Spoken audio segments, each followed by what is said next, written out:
बळीराजा हा आपल्या महाराष्ट्राचा कणा आहे. शेतकरी बांधवांनो, या संकटात तुम्ही एकटे नाहीत. तुमच्या प्रत्येक अश्रूच्या थेंबाला आणि मेहनतीच्या कणाला काँग्रेस पक्ष आणि मी न्याय मिळवून देण्यासाठी कटिबद्ध आहोत. तुमचा आवाज शासनापर्यंत पोहोचवण्याचं काम आम्ही करत राहू. माननीय खासदार डॉक्टर शोभाताई बच्छाव यांनी सटाणा तालुक्यातील नामपूर, अंबासन, खामलोन, खालचे टेंभे, चिराई, महड आणि आसपासच्या गावांमध्ये प्रत्यक्ष शेतात जाऊन नुकसानग्रस्त पिकांची पाहणी केली. शेतकऱ्यांच्या डोळ्यांतली वेदना, त्यांच्या आयुष्यभराच्या मेहनतीचा नाश हे बघताना अतिशय वेदना झाल्या.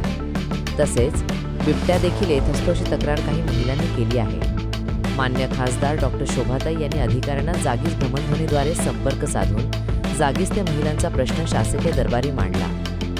शेतकऱ्यांना तात्काळ सरसकट प्रति हेक्टर 50,000 रुपये मदत मिळावी ही आमची ठाम मागणी आहे. पाहणी अहवाल काँग्रेस प्रदेश कार्यालयाकडे सुपूर्द करून राज्यपालांची भेट घेऊन केंद्र व राज्य शासनावर तातडीने उपाययोजना करण्यासाठी प्रयत्न केला जाईल.